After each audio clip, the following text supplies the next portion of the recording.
Are you familiar with FBI Special Agents Kyle Seraphin? I'm familiar with the name. Is that yes? I'm familiar with the name. Familiar with the name. Familiar with the name. Let's bring in Kyle Seraphin. He's the FBI whistleblower who helped expose government censorship of our First Amendment rights. Now, we only have this memo because a recently suspended FBI agent called Kyle Seraphin brought it to the public, and we're grateful that he did. Kyle, thank you so much for joining us tonight. He's the host of something that strangely is called the Kyle Seraphin Show. Kyle Seraphin, I can't thank you enough for speaking out. I knew you guys were out there, and I knew it was just a matter of time, but you got a lot of guts putting your face and your name to this. You're doing a service on behalf of the American people, and from the bottom of my cracked and broken heart sometimes, thank you very much. Take a look behind the curtain with a real whistleblower and American patriot. Prepare to embrace the uncomfortable truth because this program has no time for comforting lies. Here is civil liberties enthusiast, Second Amendment defender, and recovering FBI agent Kyle Seraphin. Well, hello, my friends. Welcome to the Kyle Seraphin Show. Today is Friday. It is June the 14th. I did check that date. Let's do it. We're doing it live right now on rumble.com/Kyle Seraphin. If you guys are in the live chat, I don't know what you guys are talking about. We're not rolling. We're rolling right now. I can see you. I can see me. Let's do this thing. Or make sure you guys have hit the like button. Make sure you have subscribed to our channel. There are two ways you can subscribe on Rumble. You guys probably know this. You can hit follow. That means you're going to get updates. You're going to know that we're going live. That means that you can find us more easily. And then you can also subscribe, which is a $5 subscription a month. What do you get? You get your name highlighted in red, like you see so much of our chat doing right now, right there. Look at them. There they are going, rolling on up. You get access to a couple of emojis. I don't know what the heck that means. But $5 goes directly to us to support our channel so we can keep bringing you the thing that we do. And we appreciate it if you guys want to do it. You don't have to. You don't have to, but you can if you like. Some people ask. Now you know. Folks, we're going to be having a really aggressive series of topics. Today's show could just as easily be called The Tale of Two Handshakes. We got two brilliant and important handshakes that are being covered right now in the media. One of them is Biden and Zelensky, and the other is Trump McConnell. What does it all mean? Plus, we're going to have some stuff about climate change. That meme with the superhero is sweating. Which button do you push? Is climate change good or bad? It's saving the Joshua trees. What does that even mean? Do you want to travel? I hate travel. You guys probably know that about now. I'm going to wrap you up with an awesome and probably future download from your iTunes list on the jams we're going to send you off into the weekend with. You guys will appreciate this. We're going to have a lot of fun. All right, but I do need your help right up front. We're going to say thanks to my buddies over at the Patriot Coolers. Then I'm going to ask you for a little bit of help. So we're going to get yourself ready in the chats. If you guys want to support the show, if you're looking for something that you can show that you are suspendable in your workplace, probably get yourself fired if you want. Have an upside down Betsy Ross flag coming from the Suspendables merch. You guys can go to patriotcoolers.com. Patriotcoolers.com is the website. The promo code KYLE. Again, KYLE. Again, KYLE. That's how you do it on CNN, by the way. If you want to just fill time, you just say the same thing over and over again. Patriot Coolers is our favorite website to go ahead and get yourself some outdoor gear, whether you're looking for a durable rotomolded cooler that will keep your ice for days and days, even in the hot Texas summer, or if you're looking for a tumbler or a coffee mug that's going to keep your beverage hot or cold, check them out. They are a fantastic company. They ship very quickly, too, out of Houston, Texas. It's centrally located at the bottom of the United States to just shoot it out to you. $50 or more, you're going to get free shipping, even better. And using our promo code, they will know that we sent you over there. Thanks for their support, and we thank you guys for supporting them. Are you guys ready to do me this favor? Here's the favor. I'm going to bring on the real Steve Friend. And when I do, I need him to say hello, and then I need you guys in the chat to tell me that you can hear him. And the reason is because even though we do this show every single Friday, and even though I haven't changed my audio settings in weeks, we got up this morning and suddenly Steve Friend wasn't registering in our broadcast software. So that's really weird. I did some different settings. We're going to bring him on right now. Steve, will you give the folks an audio test for the listeners at home? Here's my audio test. I do agree with you that you need to repeat yourself over and over again. It works for Frankie Figs. He just says 8-8, Hail Hitler, Donald Trump, and that seems to be a pretty good gig for him. So I'm going to try that same tactic here on the Kyle Seraphin Show. All right, here we go. We've got loud and clear. I can hear him. Here, watch this. Ready, Steve? We can just throw them on the screen. There they are. People can hear you. We're right on the money. We got this thing adjusted. Audio loud and clear. Perfect. Blah, blah, blah. We really appreciate all of you guys doing that. Fantastic. Steve, I've got a bunch of stuff to cover. So what I'm going to need from you is a tight 60-ish minutes. Are you ready? I'm ready. Let's send it. Let's send it. Here we go. Number 1, jihadi dudes hanging out in New York City. The New York Post has the most dubious story of the day. This was shared by our friend Sonia Labasco. And I want to read the headline for those of you who are sitting at home listening to your Apple podcast. What does it say? Suspected New York City jihadist was caught near major airport as new details of averted disaster are revealed. Now, folks, I don't want you to get your panties in a bundle here if you live in New York, because there's nothing that indicates this guy is a jihadist. There's nothing that indicates that he had an arsenal. And there's nothing that indicates he was interested in an airport. Steve, you've read the story. We're going to jump right in. Let's talk about that arsenal. You saw it on the screen there. Can you describe it for the people? Yeah, it looks like he has some really odd edged weapons and assorted. I don't think you can really like overthrow a government with them. He had one pistol with one magazine. I don't know if you can bring down an airliner with a Glock. I mean, it is an effective law enforcement tool, but I know you have your preferences for other weapons. And at no point in that article do they mention anything about ideology, particularly radical jihadism. So here's the real story, folks. A guy was driving in his car with a Glock 26 pistol, which holds 10 rounds plus one.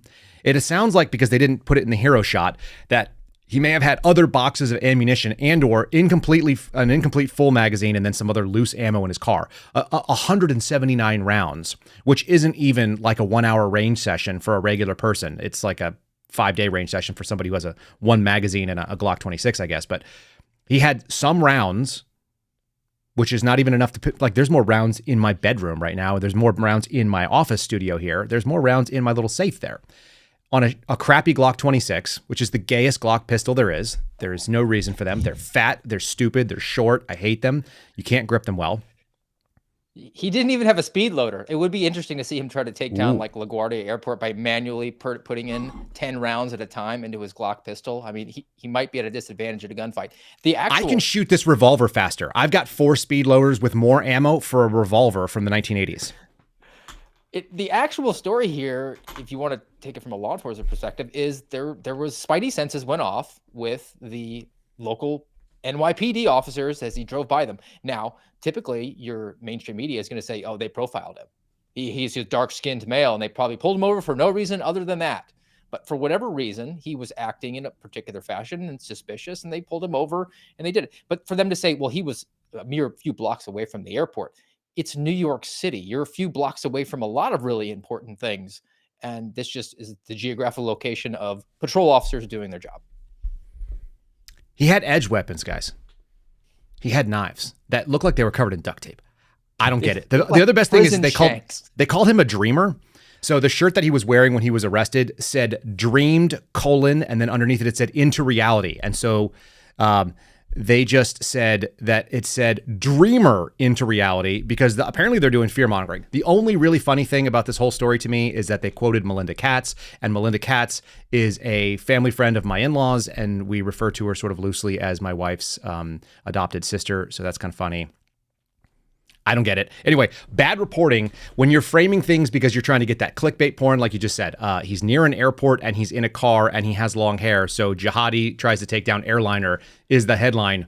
No further information is the way we would describe that in the intel world. Yeah. Do you think that FBI New York opened up a IT or a DT case on that right away? So exciting. I'm so excited that they did. I hope it's really good. Just like all the J6ers got hit with that stuff. Really, really weird. Let's get into like the news of the day, which is going to be the tale of 2 handshakes. I think they're really fun. The tale of 2 handshakes looks like this. This is CNN's lead story, by the way, folks. Trump got the perfect birthday present. Complete capitulation by the GOP. And what does that capitulation look like? It looks like a handshake from Mitch McConnell, who previously didn't love Donald Trump, but now he obviously loves him all the way because he shook his hand, and it's a far cry from the go hang Mike Pence chants that were going in the fight like hell because his followers were following the insurrection commands. This is the most one-sided and stupid article. But the thing that I'm kind of shocked about, I didn't know Mitch McConnell was still alive. Did you know that? He's kind of faded off into where did he go? I mean, old glitch there. I mean, I think they're probably trying to keep him away from the public eye. Otherwise, you get, the video clips that Joe Biden's giving us on a fairly regular basis. I have my suspicions about maybe the media might have a preference for other candidates to be run in the presidential race. But Glitch, he's just hanging on for dear life. He's already announced that he's not going to be a Senate leader anymore, and he's just trying to ride this one out as far as he can. The chat really is a very big supporter of Mitch McConnell. I didn't realize that all of our Seraphans are so excited about Mitch, but they like him a lot. And they are calling him the turtle in a way that seems very flattering. They think, the turtle slow and steady wins the race. And he's all those things. What a weird thing. And also, by the way, the lead picture for that article, I love it when they like clickbait you. So you click on it and you're like, oh, what's this handshake all about? And then it's like Lisa Murkowski's face and she's going. And you're like, why did they take a picture of Lisa Murkowski? No idea. But I don't know if that's the perfect birthday present for you. I'm actually kind of feeling bad for Donald Trump. If that's what he got for his birthday, a handshake from Mitch McConnell, that sounds like the worst birthday you could ever have to me. Yeah, I'm not a big proponent of getting gifts. I'm not a gift receiver. You're a grown-up male. Yeah, just not a big thing, but a handshake from a midwit politician who's in his golden years and lacks mental acuity that is necessary to actually do the job he was elected to do seems like a pretty crummy gift. I'd rather have like a tie tack that would permanently damage my very expensive ties. This reminds me. My buddies that are ATF agents, and I got one ATF buddy and one bureau buddy that we always go back and forth. And we're always trying to decide who is acting gayer during Pride Month. It's called the Gay Chicken Referee. So we're kind of refereeing between the agencies that we used to be a part of, and one of them still is. And they sent me this meme, and it was a picture of like a Thai girl with a bikini on, and it said the tie that you want for Father's Day, and then it showed an actual tie, and it said the tie that you're getting for Father's Day. And I was like, I don't want either of those things. That sounds gross. Like that sounds like, it looks like a bucket of diseases right there. But federal agents, definitely irreverent people. These are the kind of people that I actually like seeing get into politics a little bit, just because if these guys were there, we would at least have the America that I think is real. They'll say things that need to be said instead of this political, limp handshaking and all this all kind of weakness. Who do you think has a firmer handshake, Mitch McConnell or James Comey? Oh, I'm going to say James. He's got like a lot of rap. He's got a much bigger hand. He could probably just reach all the way to your elbow because Jim Comey. So I stood next to Jim Comey. Actually, we have a really good picture in my family of me getting my credentials. You got yours from Jim too, right? Yeah, I did. So I'm standing there. Your family, not very tall also. Is that accurate? No, 5'10" is probably maxed out. Okay, and Jim Comey is like 7'3". So we got Jim Comey in the middle, and then me and my wife and my dad. My dad's my height. We're both 5'8". So like it's that, and then it just kind of like goes downward, and it looks like a giant middle finger. It's Jim Comey, the middle finger to America, just standing on the stage with the FBI seal. We should actually put that out at some point. It's kind of charming to see it. He looks exactly like what he is, just a FU to America. I think that's an appropriate term for him. I always say that. Yeah, every group of people he stands in, he looks like a giant middle finger, pulsing at you. Pulsing at you.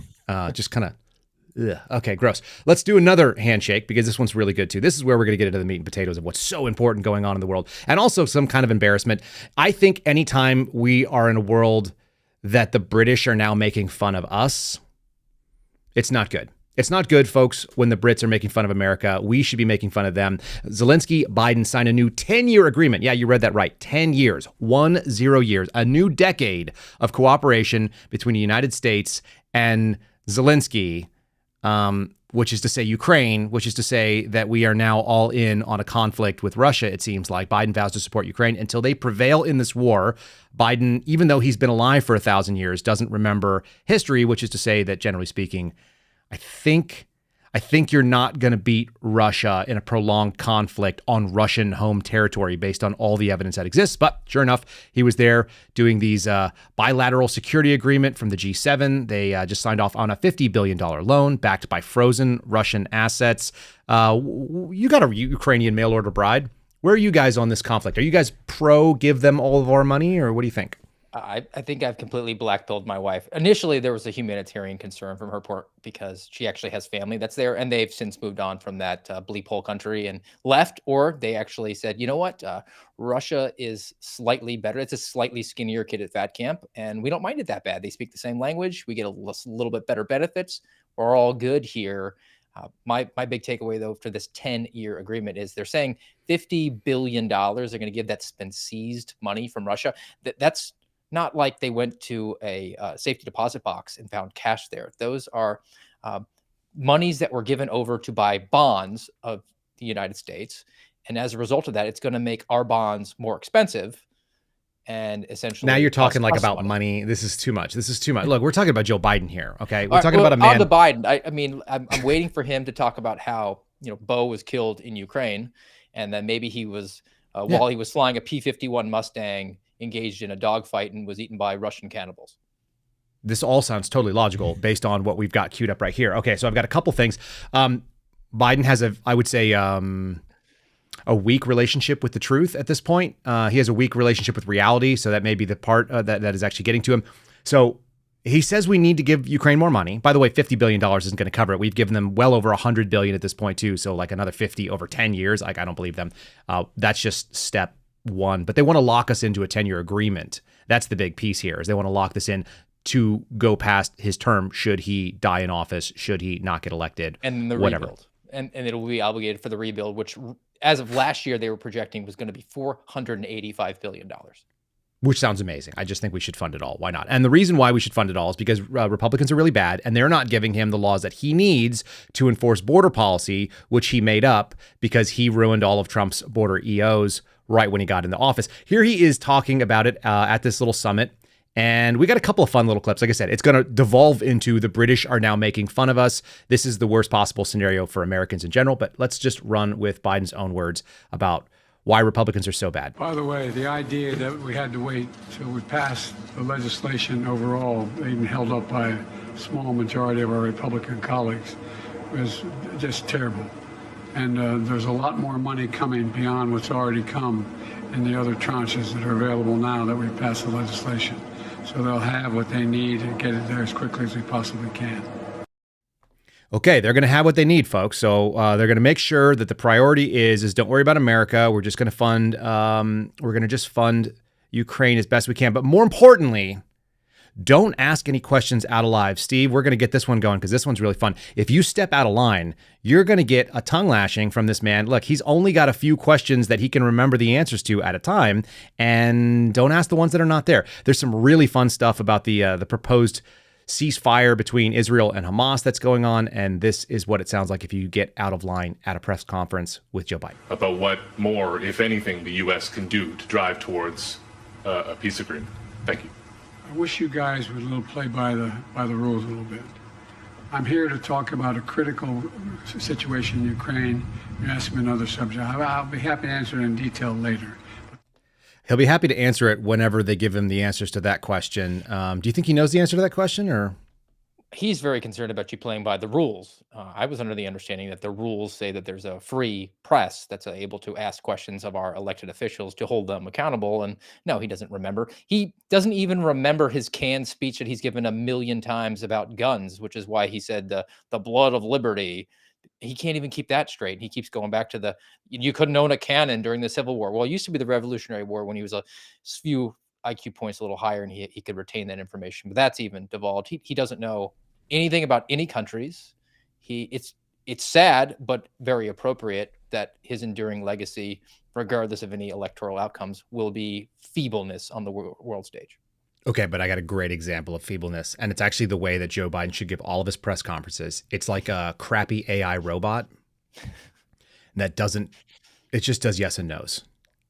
It's like a chicken that can, play tic-tac-toe. Apparently there was a chicken back in the day in New York that would play tic-tac-toe, and my wife, her enduring legacy to her family was that she would always lose to the chicken.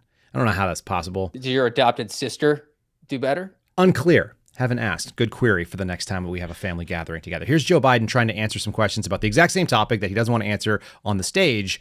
He's going to actually answer them to this lady. This is him wandering around basically on autopilot and just spitting out answers, which are fantastic. This is the way all of them should go from here on out. President Biden, did you all have a chance to discuss a possible ceasefire? Yes. Are you confident it's going to be done soon, sir? No. No. The best part is that he goes, the problem is that Hamas just doesn't want to stop the fighting, which seems really contrary to the narrative that I keep hearing, that Israel's the bad guy. You can go to all the left-wing press, and they are actually in that moment of crisis where they can't figure out, like, support Israel, but Hamas are all victims. It's really fun to read. They constantly are just like bantering with themselves. If you go to the Intercept, they call it Israel's war on Gaza. You know, the lefties, they just love people that hate them. It's very weird. It's a weird time to be alive watching this stuff. And just watching that is so disturbing. For back to the Joe Biden standpoint, he can't even get his front toes off the ground. He's dragging. He's dragging them. I mean, look, the personal notes here. Like we got the elderly dog in the friend household. We're saying goodbye this weekend, and she walks like that. And that's the reason. Yeah, why. you know what? My folks' dog is doing that now too. My dog was doing that. Yeah, when you stop being able to get your legs off the ground, it's usually the real good indicator, a harbinger of the end, which is coming your way, is it not? Yes, and it shouldn't yes, be and on a is not a good global start. stage with access to the nuclear football and the leader of the quote alleged land of the free. But I think he's a perfect candidate. Like people have alleged that Donald Trump, when he was the president, was a Manchurian candidate. He really Putin was personally handling him, and he was a complete asset. That guy, Joseph Robinette Biden, solid middle name by the way. He's being handled. There's no question to that regard. The question then is who's doing the handling, and he constantly alludes to them. He's always saying like, "Oh, they don't want me to answer that," or they keep telling me, "Who's they, Mr. President?" Well, it's foreign leaders. Look, because we actually have them. They have to rein him in. We had Macron had to kind of make excuses for him on the D-Day celebration, and now I think this is I think they said this is the new Italian premier who's like, "Hey, bro, we're all looking this way. What are you doing over there?" So I got this really thing, and then that allows the British to make fun of us. Like I said, whenever that starts happening, a revolutionary spirit should begin to develop in America. Even people on the political should not be okay with this weak, kind of tubby British guy making fun of our nation. We do deserve it, but we should fix this problem right away. Check this out. Now, every day we are seeing small. That is not the right one. It's number 4. Sorry. Here we go. I was close. The clip is entitled "British People Are Making Fun of Us" on my screen. Also, last night, awkward moment with President Biden where he was looking very doddery. He was wandering around. He sort of wandered off, and Giorgia Meloni, the Italian premier, had to sort of guide him back to the crowd. It was quite painful viewing. Everyone's putting a slight brave face on it this morning. We've got some more for that for the paper tomorrow. But yeah, you can see from that footage yourself. It's this is getting embarrassing now, and you do really wonder how President Biden is going to be able to run an election campaign in October and November for re-election. And if he won, is that a man you really think is going to get through the next 4 years? Oh, that's the quiet part out loud, isn't it? He's at the point where he's like, I don't know what to do with my hands. I got these things. God, it's bad. I think he's been coached. There's a few. I'm not an expert on this. Your wife might know a little bit more about it. That people are going through some sort of dementia or senility. About making the fist. That's where he came up with the cornholio pose. And he goes to those aviator sunglasses to kind of be a barrier, physical barrier. People are uncomfortable. They do things to try to create an object in the way of you and them. I think that's that coping mechanism that he uses is those aviator sunglasses there. But you could do that with toddlers too. When they're scared of people, you put on their invisible sunglasses. We saw that in the movie Big Daddy with Adam Sandler. I think he's there. Yes, he is absolutely there. And when that British guy says run a campaign, I first thought of the joke about Chris Christie, like Chris Christie should just run in general. Joe Biden can't run anything. He can't physically do it. He can't do it from an operational standpoint. You're theoretically the top of a pyramid if you're the candidate in charge of a campaign. Ultimately, you're supposed to be making the decisions. The buck should stop with you, kind of like Nancy Pelosi providing the National Guard on January 6th. But Joe Biden's not making those decisions, and everyone knows that. There was someone in the chat that just said he looked like he was trying to strike up a conversation with the paratrooper. I think he was trying to talk to the parachute. I'm gonna go on record with that. I think that he saw a fluttery object and thought it was angel wings, and he was ready to walk towards the light. Let's move towards some other things that are kind of like great successes on the political left that they're cheering on right now. There's a big push to celebrate this Supreme Court ruling. The Supreme Court ruling upheld access to this drug. The drug is pronounced, I worked on this, and I'm going to still be terrible at it, guys, but it's mifepristone. I think that's correct. This is the abortion drug, the chemical abortion drug that allows up to 10 weeks by label, but people do it longer. And this is how we get rid of babies. There was a really nasty and ugly set of tweets that came out by the AG of New York, Letitia James. And it made me wonder, like, what's up with Letitia James? Like, who is she? She's a lady. You know, she's not married, apparently. Don't assume her gender. I'm assuming her gender. She had an abortion at some point, per her own words. She celebrated that because it was very inconvenient to have babies, and she didn't want to deal with this. The funny thing is this: they didn't rule on the merits of the case. They ruled on the standing of the people who brought the suit. So what was happening? It was a technical throw out, essentially. It's the same way that they threw out a lot of the election interference stuff that was going on in 2016 or 2020 rather. They said, you don't have standing to bring this case. You're not the aggrieved party. And then Letitia James is like, it's great. We could still have abortions. She claims she's had one. I looked her up because I just wanted to know a little bit about her. 65, unmarried, barren, allegedly killed her own baby, one of 8 children. Isn't it interesting that it's always the people who have been born that really hate the unborn? What's that about, Steve? It's the spirit of the age. I just read from Just the News this week. They had an article. I think that the figure was somewhere in the area of 170,000 people traveled across state lines because of the new state laws that have gone into effect to prevent baby murder. But they made that trek across state lines in order to find what they needed to kill their baby. And I don't think Letitia James is any exception for that. But it's just ultimately sad. She's a girl boss, and that's ultimately where you wind up. I hope she's happy with what her lot in life has gotten her. I think she's got her eyes and ambition on a higher political office. But at the end of it, is she going to really be on her dying deathbed surrounded by no one because she's childless and think, wow, I'm really glad that I put down my kid so that I could make state AG.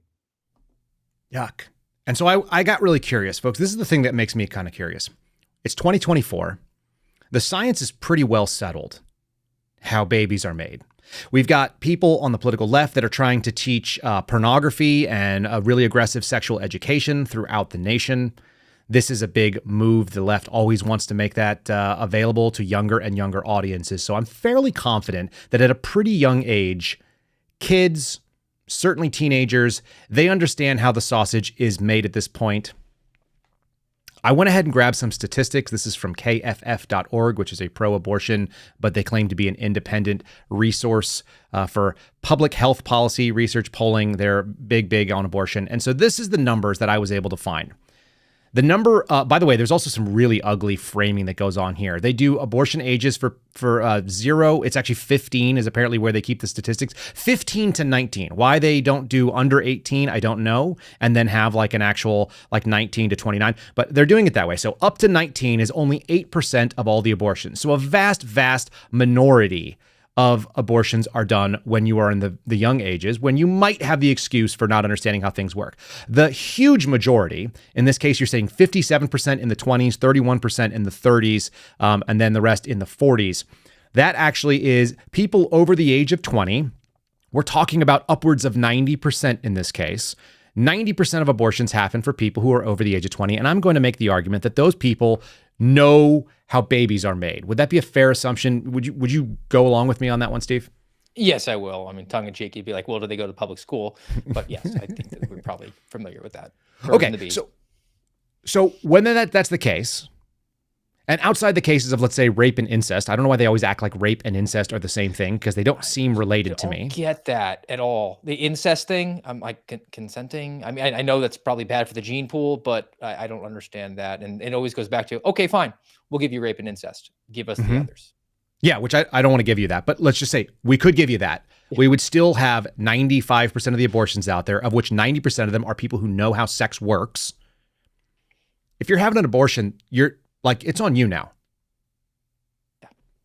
Yeah. There's the education is there. The science is there. I can't wrap my head around the idea that it's like some mysterious thing happened and suddenly there's a baby.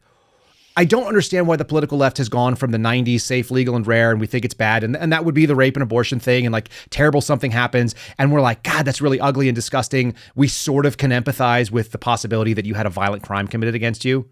Does two wrongs make a right? No. Is there another person that's involved? Yes.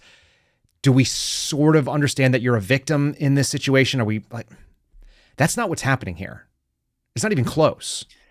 Anyway, the numbers don't bear it out. I might have brought this up before. It's been a while, but there's the conversation of the two sides. And let's just say, theoretically, we're sitting here saying pro-life 100%. And then the clouds parted and the hand of God comes down and says, Kyle, Steve, I really appreciate the fight. But you know what? The other side's right. And we'd be like, good to go, man. Okay, we're fine. Now, play this out on the other side. Let's say that like the ghost of Charles Darwin came down and was who is their God? Yeah. Gaia or whatever said, no, you all are wrong. They'd be like, we don't care. We just love to murder babies. This is tossing our children into the fires of Moloch. They love it. Yeah, and they're running on this. Like, this is a victory. This is why you have the AG in the state of New York crowing on this. Like I said, a childless woman. Thankfully, her mother didn't think that way. 8 kids, of which she was one of them. Apparently, her mom also married to her father, took her father's last name, like they did when her mom was born in 1919. So that puts her probably in the 1940s. She's out there doing her thing. I don't get it. I don't understand who these people are. How do they look at what happened upstream and then think downstream, my radical new decision is good? It is a terminal decision when you're like, no babies, no marriage. And there's a lot of people that are going that way. Or I'm going to get married and I'm never going to have kids. Not because I didn't want to. I understand there's a lot of people that's not what God put in their life. And I don't hold anybody, I don't begrudge anybody that. But if your decision is, I'm not interested. I'm too interested in me. And it's like, well, thankfully your parents didn't have that, because humanity actually ends with that decision if it's universalized. It's the weirdest possibility. It's the opposite of what your genetic code tells you is supposed to happen. And to me, that there's no greater example than what we're seeing today with the emotional support animals, the way that people have infantilized It's or my tried fur to create baby. children out of their dogs. Mhm. And they're walking into grocery stores, which I'm like, hey, I'm highly allergic to animals. What about my rights? When they have to have an ambulance here to, jam an EpiPen into my thigh, like what about me? But that doesn't matter. We're all worried about that. But that aside, they have made their dogs into children because they made the decision that, I can't be inconvenienced. I want to go clubbing. I can't have the kids. But that still innate human desire to have some sort of dependent that you can parent over in some way, shape, or form is there. It's undeniable, which is why you have people pushing their dogs around in strollers, and that's a normal thing now. Oh, I hate that so much. Okay, 2 things. Number 1, I want to respond to your EpiPen thing. I think I have some extra EpiPens. I will send you a bandolier of EpiPens, only if you agree to wear it, and you have to take pictures in public to prove it. So that's number 1. Can I go shirtless like Rambo with I a don't headband? care. It'd be sweet. Shirtless or denim vest with no shirt underneath it. That's the 2 options. So yes, I will go for that. Number 2, the whole thing about your fur baby, your dog is your little person. Here's something that people should be sober about. Going back to our ex-girlfriend, a senior executive in the FBI can shoot your fur baby and have no consequences. They can't do that to your kid. That's how I know they're not morally equivalent. This needs to be said, though, because now you're on to Jacqueline McGuire, former special agent in charge of Philadelphia. Jackie Tumax. Jackie Tumax. She's a current assistant director of her training, so she gets to hand out the guns to the new agents. But I make remarks when I do public speaking, and I talk about her. She's the one who approved the raid over at Mark Houck's home, and people are just kind of nodding along like, can you believe this weaponization? And then I talk about her shooting a dog, and I get the outcry, like it's audible, it's very loud. And my response to that is, I'm always amazed that people are more upset about the dog getting shot than Mark Houck's being raided in front of 7 children. But that's just how people react now to their fur babies. That's how they react, buddy. People care more about dogs than they do about people. Maybe because some people suck, and there's something to be said about that. Some people just love abortion and baby murder. So I don't know. They've kind of like opted out, but I don't agree with that. Like the question is like, oh, you can only save one thing. Your dog is in a burning building and some stranger. It's like number 1, that's not even close. I'm saving the stranger, but also I lift, so I'm saving both. This is not a big problem for me. Yes. Let me do a break over to my buddies at Catholic Vote who are doing a really good job covering a lot of this stuff, including Supreme Court's cases, and they are big time covering down on what's going on in abortion. So if you guys are not following Catholic Vote, look, I even have a coffee mug that says Catholic Vote. Look at that. It's in script. I asked them for this and they sent it to me, which is nice of them. CatholicVote.org is where you guys can go support them. If you guys are interested in getting great information, get the loop every morning. And then also, by all means, follow them on YouTube, follow them on Rumble, where we are working out and getting you guys this episode of a thing called Between the Lines. Something about the framing effect this week. You guys will like that. The links are in the show description, so you don't even have to go looking for it. You literally can just scroll down, blip, clip on forward. If you're watching on YouTube, I gave you the YouTube link. If you're watching on Rumble, you got the Rumble link. Follow my friends over there. We're doing some good work, and I think their editors are doing a fantastic job of putting together something very digestible in a shorter form. May not be that 60 or 90 minutes that we like to do over here. It's, 8, 10, 12 minutes tops. And you guys will get some good value out of that. I want to pivot over here because we're talking about the Supreme Court. They finally got him, Steve. They finally got Clarence Thomas. It's taken them a long time, but we're finally at the point where we can level that guy. The Dems have a real big problem because they love black people, except black people that are Clarence Thomas. And this is a really good example of this. They finally found out that he did not disclose 3 trips on private jets provided by GOP mega donors. Everybody knows that once you become a Supreme Court justice, you now have to be a hermit. You have to live in your house. You can't have any thoughts out loud, and your wife is not allowed to fly any flags from the American Revolutionary War. Not once. Otherwise, you are going to have to be depersoned. Why do they hate Clarence Thomas so much? What's going on here? Because it presents a opposition to their worldview and their preferred outcomes. And I'm not going to do the conservative media whataboutism, like this is hypocrisy, and look at all the examples of these other liberals taking trips on airplanes. I don't care. I'm at the point of mutual discussion now, mutually assured destruction. If Clarence Thomas is taking flat out Hunter Biden bribes out in the open, and he rules in my favor, good. Don't care. We don't care. You know what the thing that bothers me the most? First of all, Clarence Thomas is kind of a cool guy. Him and his wife roll around the country in an RV, and they know what America's about. And there's all these pictures of him just meeting randos and then just taking selfies with them. And he's just wearing, blue jeans and a tucked in t-shirt, which is exactly what I expect Clarence Thomas to wear. Tucked in t-shirts in blue jeans, just regular dude clothes. It's the nerdiest thing you've ever seen, but he's brilliant. He does a great job as a jurist. He's, we always laugh because they go the ideal Supreme Court for the liberal left is, or the loony left, I guess, even further, is trannies and people with monkeys hanging out of their butts and all kinds of other wild stuff, people with feathered headdresses, gender confusion. They all have to be different colored skin. And our ideals is 9 Clarence Thomases. Just give me 9 of him. That would be optimal. My favorite Supreme Court story, I guess apparently there was a really good friendship between Ruth Ginsburg and Antonin Scalia, both no longer members, no longer with us. And they went on some African safari. Who paid for that, by the way? Wonder what mega donor paid for that. And they were riding like an elephant to that effect. And I guess Scalia was in the front and Ginsburg was in the back, and the left went crazy oh, why? Because he had to be in the front. And then Scalia said no, I think it was a weight distribution issue. You mean a fat joke at his own expense? Right. He was a fat guy, and she was even though she was a beefcake, if you ask anybody, her workout routine was almost impossible to keep up with. But she weighed 79 pounds. And maybe that's how you distribute yourself on the elephant. I would really like a picture of that. If you can find that picture, send it to me. I will make that something. I will frame that in my house. If I can get a picture of a fat guy and Ruth Bader Ginsburg, both Supreme Court justices, that sounds Scalia and RBG. That'd be good. Maybe we could put a crown on top. Maybe I could Photoshop a crown on the elephant too, the notorious. They have golden machine guns or bazookas. I'm telling you, it sound when you were describing it, I was picturing Donald Trump standing on a tank right next to RBG and Scalia on an elephant. That's the equivalent to me. The world is stranger in real life than it is in this sort of fiction. But hey, I'll take it. Let's do some victories. We talked about some. They finally got the guy. Now they've disclosed his mega donors and he's taking plane trips. By the way, you know who I really hate taking luxury jets? People who work for the American taxpayer for under $300,000 a year. Well, don't you? Aren't you fully funded by the United States government at this point? Because look at the quality of this broadcast. Dude, I wouldn't even take it. I actually, I had one opportunity to get on the FBI jet as a medic. They were taking in some lady from Iran. She was a witness to some BS CT case, and they were going to fly me to Kansas City to do a medical check because she had a known heart condition. And it was a total, what do you call those things?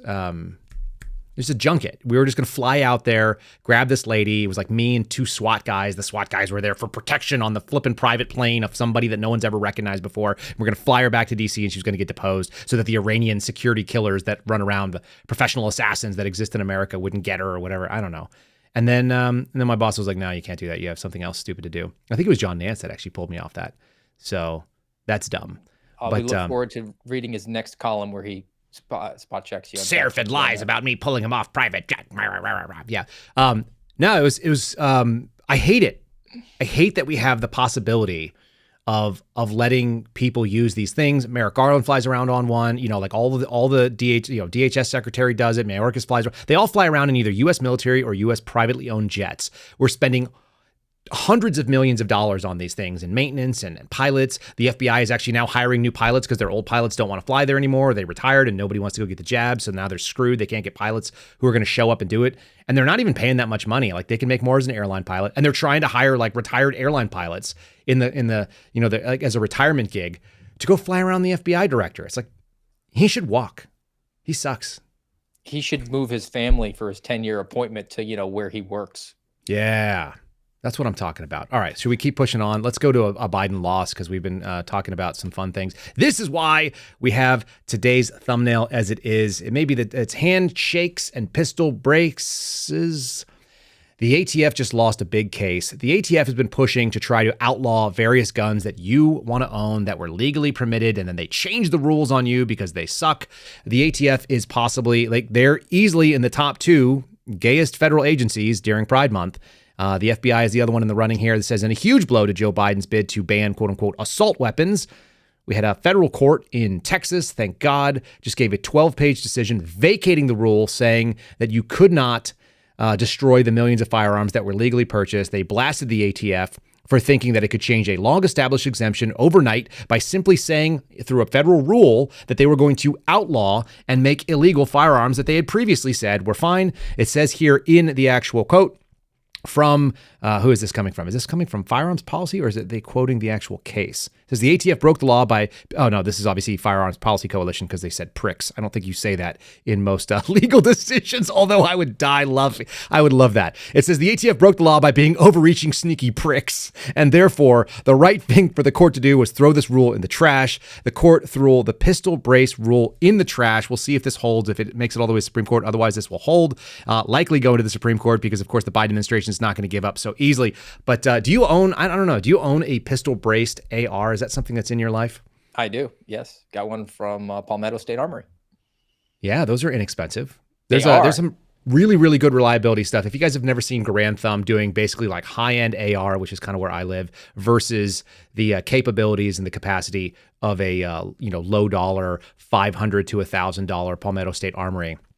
If you're looking like, hey, I just need to be a person who's capable of arming myself, and if it gets 7,000 or 8,000 rounds in, that's probably more than I'm going to shoot in most of my life. Like, you're a PSA guy or gal, and go check yourself out. So luckily, we've got that going on. Someone just said the bump stock ban was struck down by Supreme Court. I was looking on the SCOTUS blog and I couldn't see that. So thanks Justices Blonde for the Rumble rant on there talking about that.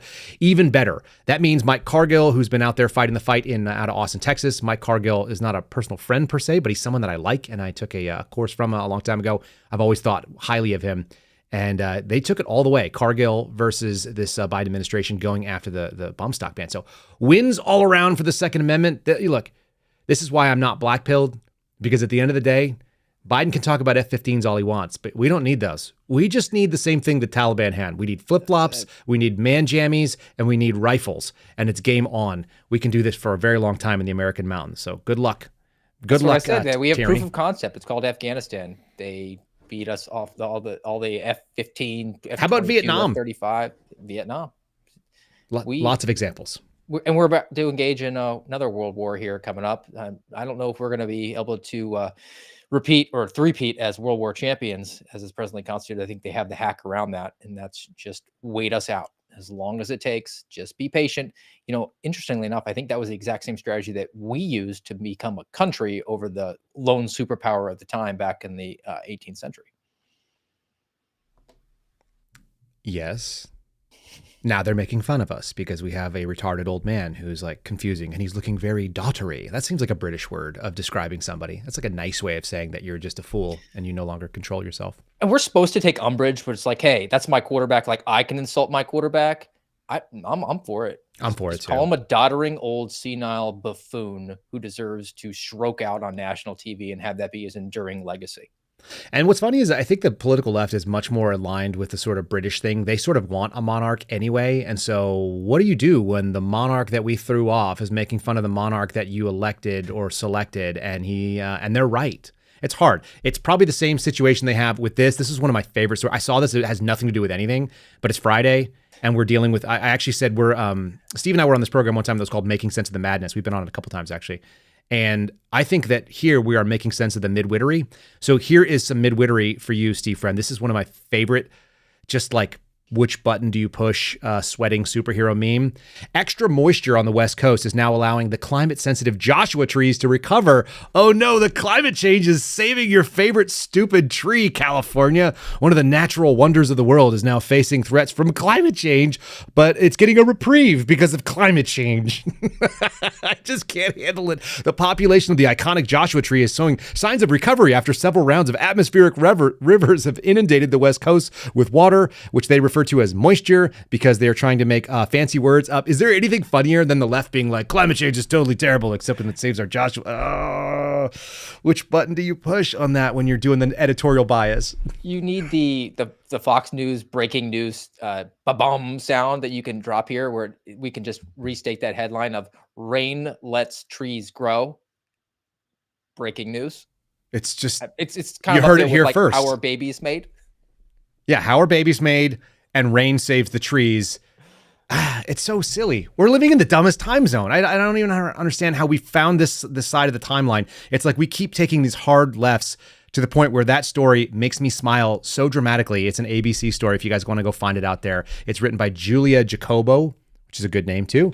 I just want to temper everybody's hope for the Joshua tree, which apparently is still surviving. But just so you're not feeling like it's totally okay, it's going to take 2 more wet seasons before the long-lived species will thrive again. Then they have a picture of the Joshua tree. So breaking news, more rain will be good for the trees. You heard it here. I don't get it. I don't get how we ended up in this time zone, or this timeline. It's just because of comfort. We talked about this in the American Radicals podcast. You're Garrett right. made this point. He said the comfort has allowed the navel gazing, which allows you to then talk about things like, oh, we need a rainbow kamikaze pride flag painted across our crosswalks, as opposed to like, hey, what are we doing to get water today? We should probably focus on the essentials. Don't worry about water. You know what's good? If you take the Joshua water, tree doesn't have to. If you take the water out of the meat, Steve, then you can have jerky. And jerky is something that is my favorite when it comes to snacks. It's a high protein snack. Steve's over there like just grinning like what a turd. Fantastic segue. I'm proud of myself for that one. MattHatJerky.com/Kyle. They've got a taste it and love it or your money back guarantee. Who else will do that for you? 20% off by using my promo code for the first time. Once you figure out what you like, you can get yourself set up with a subscription like many of you have, and you'll retain that 20% discount. Promo code KYLE at Matt with 2 T's, hat with 1 T, jerky.com/Kyle. It's on the screen right there in front of you. I'm just spelling it out for those of you who are listening only. And I actually trust you guys to be able to listen and understand how to spell those words. I don't even need to have to spell out Matt, do I? You guys got this. This is the kind of quality audience we have. We don't have to spoon feed you the dumb stuff. We'll just tell you the simple things. All right, we're going to get into like kind of a really dark story, if that's okay with you. Because first of all, we're going to start with it's too expensive to live in the world, and you're going to be shocked where these cities are, but this is a really good little story that came out of, I think this is CNN's top 10 most impossibly unaffordable cities. Like nothing about hyperbole in this. Seriously, these cities are now so expensive, they're considered quote unquote impossibly unaffordable, according to the CNN report. And my favorite is, it's not in America, folks. These are not impossibly unaffordable cities in America, as you can see on the list on the screen. These are worldwide. Now you think, okay, worldwide, does America get 1 or 2 in the top 10? We're a pretty expensive country compared to the rest of the world. No, we have 5. We have 5 of the top 10 most expensive, impossibly unaffordable cities in the world. Are you ready? Hong Kong is the worst. Sydney, Australia, number 2, Vancouver. And then we own the middle tier with San Jose, Los Angeles, and Honolulu, all blue areas. Melbourne, also expensive. San Francisco coming in at number 8, San Diego number 9, and nobody cares about Canada, but Toronto is number 10. Seriously, they're almost all in California. 4 out of the 10 most expensive and possibly unaffordable cities in the world, per this study, are Californians. You think Gavin Newsom's going to get reelected? Just curious. Yes. Can he promise more rain for the Joshua trees? Because that's what I really want to know. Is there going to be more wet seasons? He will overwhelmingly win. It will not even be close. I don't even know. Is he termed out? I don't know how California's laws work. I don't either. It doesn't really matter. I mean, I don't think California has rules. He's taking curtain measurements at the White House while Joe Biden's doing some overseas trip. So he's got ambitions going further. But whoever the Gavin Newsom install, the next man up will be overwhelmingly, because we're balkanizing as a country, which isn't necessarily a bad thing. Look, they want to go crazy over there as long as they're not impacting us. I can't help but notice that Florida has just as much sunshine, and none of the cities are in the top 10 most unaffordable places to live in the world. So I'm good. Florida's kind of gross, man. Can I just tell you something? Aaron Gogley and I were talking. He's a Florida resident, so he's going to speak from a position of some authority. And he's also he was an IRS agent. He's been on the show, if you guys know. Aaron Gogley, one of my favorite guys, used to be known as Sir Aaron on Twitter. And we're talking yesterday, and he was like, do you know that in the 1940s, there was like a findings study that was put out by the U.S. military that said Florida was basically uninhabitable? Like nobody should live there because it's like swampy and gross and humid, and there's like weird animals and stuff that crawl around, and like the iguanas fall out of the trees when it gets too cold, and that's not normal, and there's alligators and crocodiles and big boa constrictors and weird stuff. Like, it's uninhabitable. It grows mosquitoes basically professionally. I think that's your biggest crop. Second is oranges or something, citrus. It's a weird place, Florida.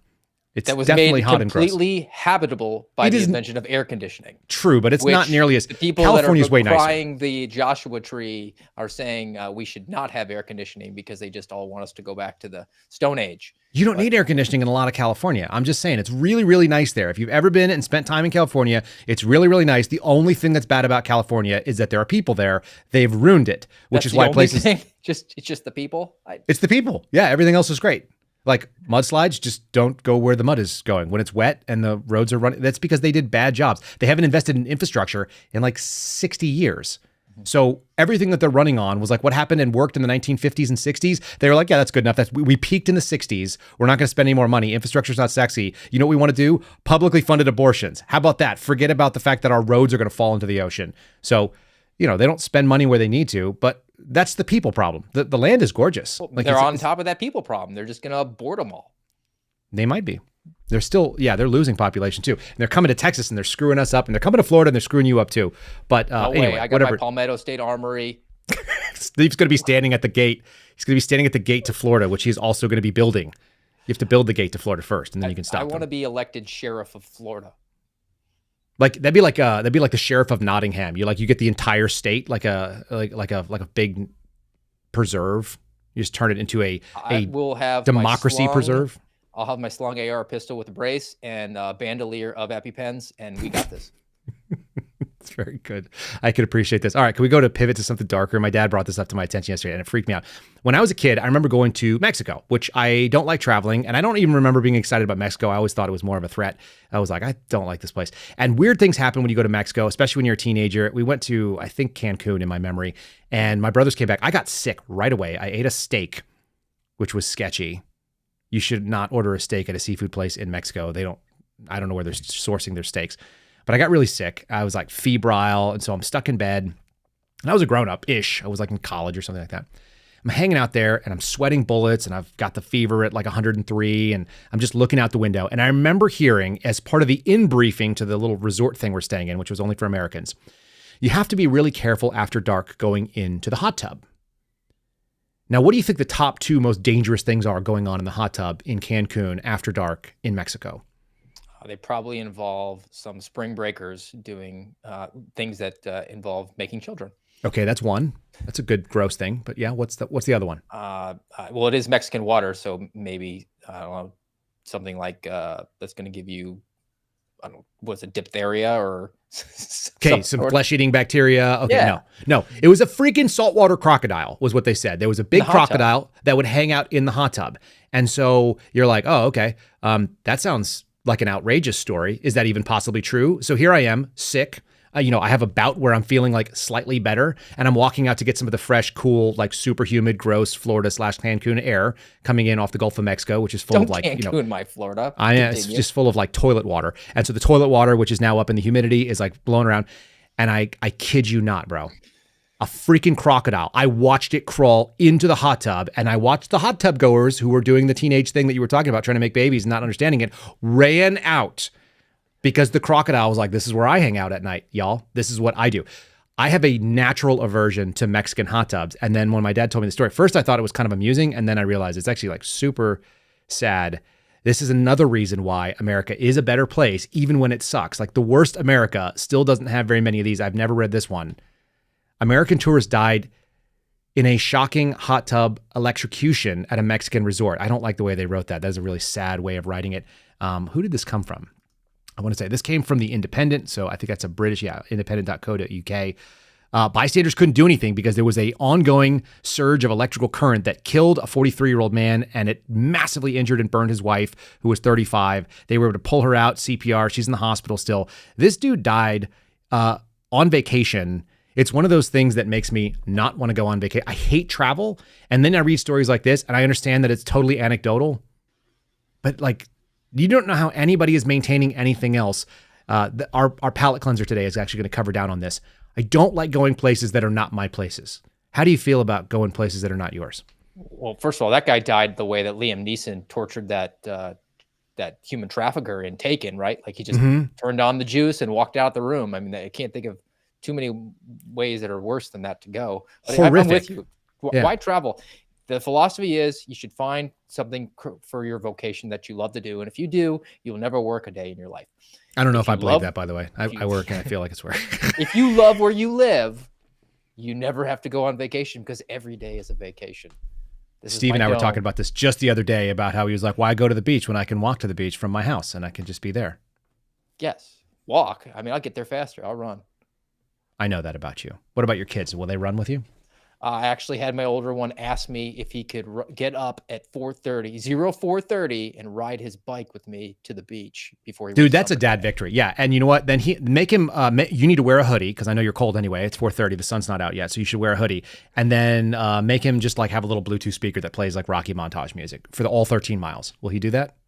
Oh, absolutely, he would. He would do it, and he would. I mean, I've just introduced him to the Rocky movie franchise at this point, so he's pumped up. He's only gotten to Rocky 4, so I'm like, hey, be prepared. It gets a little bit off, but are you going to take him all the way through the Creed, the 1, 2, and 3? I might. If he enjoys the 6th Rocky, then we might have to look for some new material. But yeah, he loves the soundtrack. Rocky 4 training montage. He doesn't get much more American than that. There's nothing more American. In fact, that is a big piece of the intro to the American Radicals podcast, which people can find.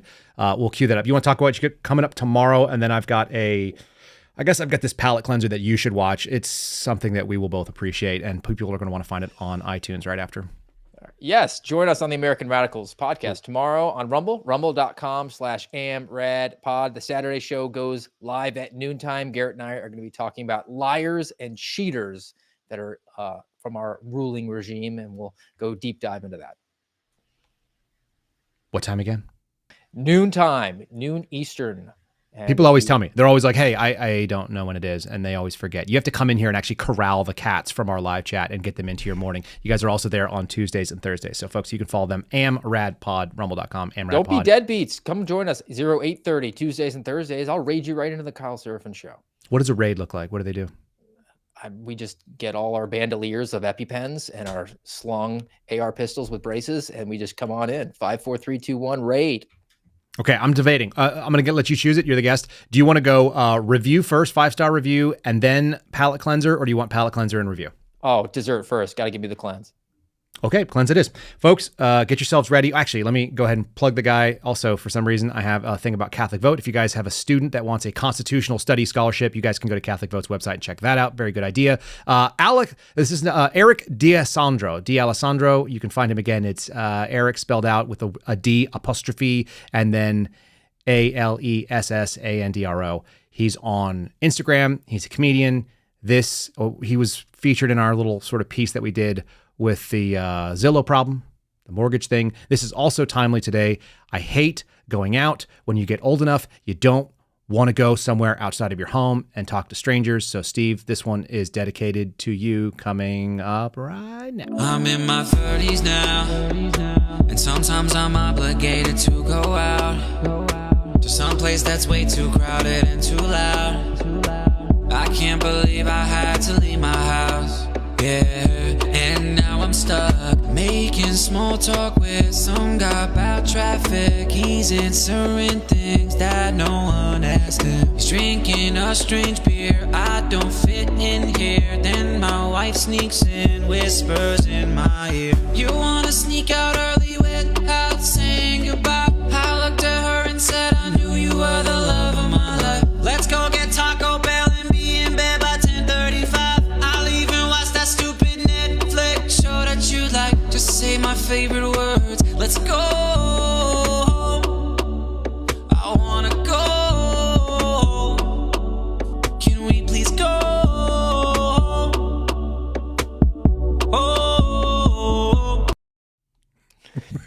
All right. What's your review? What do you think? Love it. That is the issue of this weekend. Happy Father's Day, first of all, to all everybody there, Seraphin Nation. And my wife's like, what are we doing for Father's Day? And I'm like, staying home. That's all I want to do. That's all the dads in your life want. They just want to stay home. That's how you let them know that you're the love of their life. And also, kids, dads just want to stay home. That should actually be the story. It's like girls just want to have fun. Dads just want to stay home.